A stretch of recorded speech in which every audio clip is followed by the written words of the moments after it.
ayé lè sàn mí, mo máa kọrin yìn ọ́.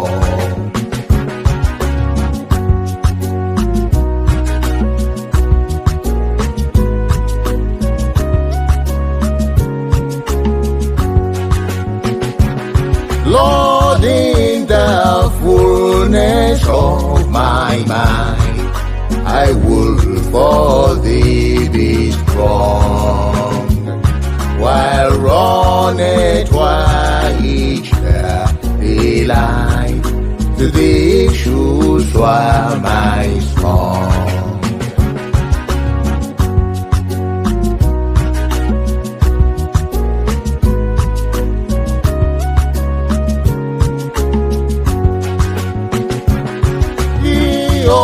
Ọkàn mi fàyè tán, kí n wí pé mo fẹ́ ọ. Kí ó jẹ́ kágbára mi yẹ, kí n tó jọ́sìn fún ọ.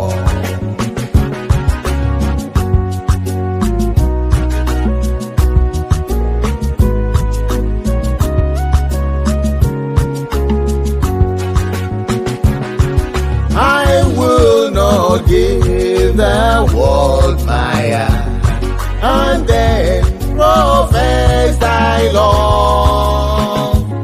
I will not feel my strength depart, and then thy service go.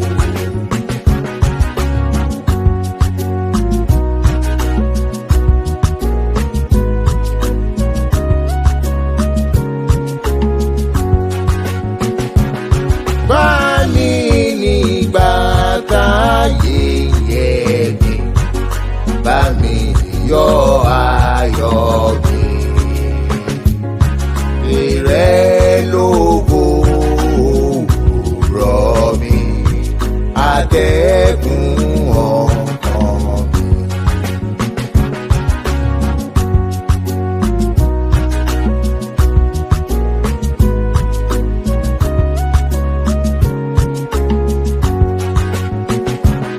Oh, choose me in my golden time, in my clear joys apart.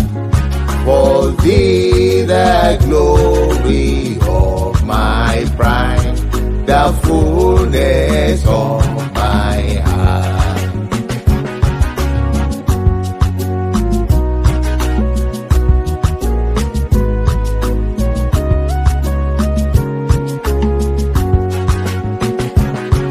Oluwa kò kere for you, Lati dá majẹmu.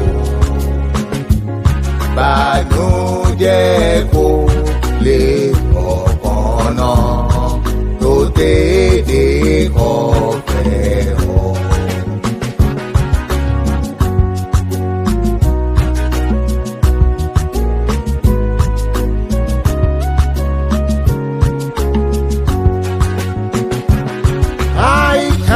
Not Lord to anything, the